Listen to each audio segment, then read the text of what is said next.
My name is Reverend Dr. Larita Rice Barnes, and I'm right here in the state of Illinois. I'm the pastor of Empowerment of Grace. I am the executive director of Metro East Organizing Coalition, and I am the regional lead for the Southern Illinois Metro East Poor People's Campaign. Right now in our state, redistricting is happening that redistricts Black and Brown voters from having the ability to vote powerfully and to vote in individuals that look like them. And that ain't right. Legislators must abandon laws that seek to undermine the ability of poor and low-income folks to exercise their right to vote.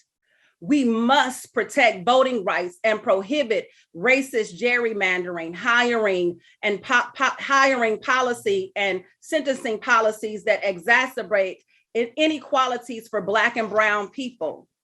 Everybody's got a right to vote. Voting rights protections in many states are weaker now than they were 50 years ago, and it does not have to be that way. Last year in Georgia, we walked the streets encouraging voters to get out the vote, and they did. Since then, there have been at least 400 voter suppression measures introduced in almost every state house in 2021 to undo the hard and egregious work that was done.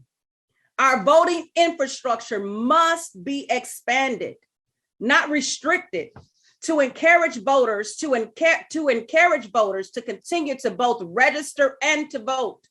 And while registration is important, there is an even greater need for policies and legislation that increase the ability to cast a ballot and actually vote.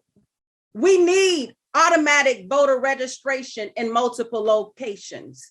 We need legislation that provides same-day registration.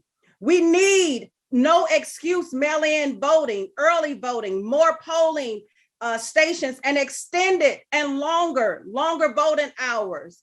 It's critical to turn the opportunity to vote into a reality. Why? Because everybody, every single person has a right to vote. Thank you. We welcome you to the launch of the Mass Poor People's Low-Wage Assembly and Moral March on Washington, D.C., June 18, 2022. And we need to do it with the biggest actions possible. Because we know the only scarcity is the moral will to do what's right.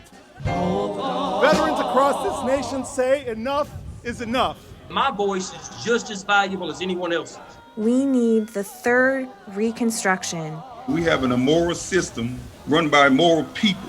But together we fight. And we become an agent of change. We're rising up to demonstrate the compelling power that we, poor and low-income people, have to reconstruct society from the bottom up. It's time for a change! We are people of resilience.